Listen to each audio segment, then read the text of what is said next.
राधे राधे दोस्तों, आप सबको किरण भाटिया का नमस्कार।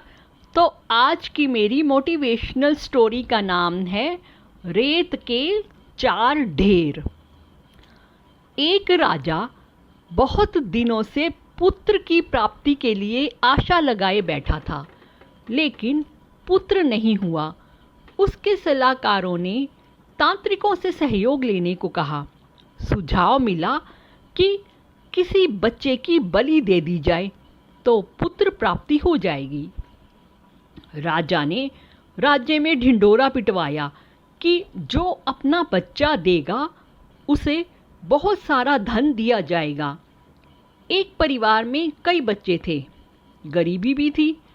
एक बच्चा ऐसा भी था जो ईश्वर पर आस्था रखता था तथा संतों के सत्संग में अधिक समय देता था। परिवार को लगा कि उसे राजा को दे दिया जाए, क्योंकि ये कुछ काम भी नहीं करता है, हमारे किसी काम का भी नहीं है। इसे देने पर राजा प्रसन्न होके बहुत सारा धन भी देगा। ऐसा ही किया गया। बच्चा राजा को दे दिया गया। राजा के तांत्रिकों द्वारा बच्चे की बलि की तैयारी हो गई। राजा को भी बुलाया गया। बच्चे से पूछा गया कि तुम्हारी आखिरी इच्छा क्या है।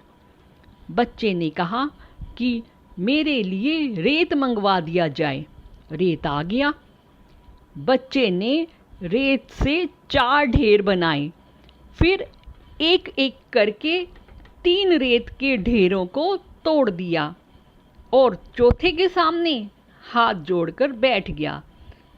उसने कहा कि अब जो करना है वह आप करें। यह सब देखकर तांत्रिक डर गए। उन्होंने पूछा कि ये तुमने क्या किया है, पहले ये बताओ। राजा ने भी पूछा तो बच्चे ने कहा, पहली ढेरी मेरे माता पिता की है, मेरी रक्षा करना उनका कर्तव्य था, परंतु उन्होंने पैसे के लिए मुझे बेच दिया, इसलिए मैंने ये ढेरी तोड़ दी। दूसरी मेरे सगे संबंधियों की थी, उन्होंने भी मेरे माता पिता को नहीं समझाया। तीसरी आपकी है राजा, क्योंकि प्रजा की रक्षा करना राजा का ही धर्म होता है, परंतु राजा ही मेरी बलि देना चाह रहा है, तो ये ढेरी भी मैंने तोड़ दी। अब सिर्फ अपने ईश्वर पर ही मुझे भरोसा है, इसलिए यह एक ढेरी मैंने छोड़ दी है।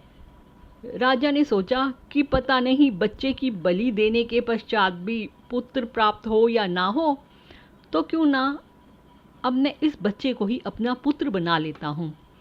इतना समझदार और ईश्वर भक्त बच्चा है, इससे अच्छा बच्चा कहाँ मिलेगा।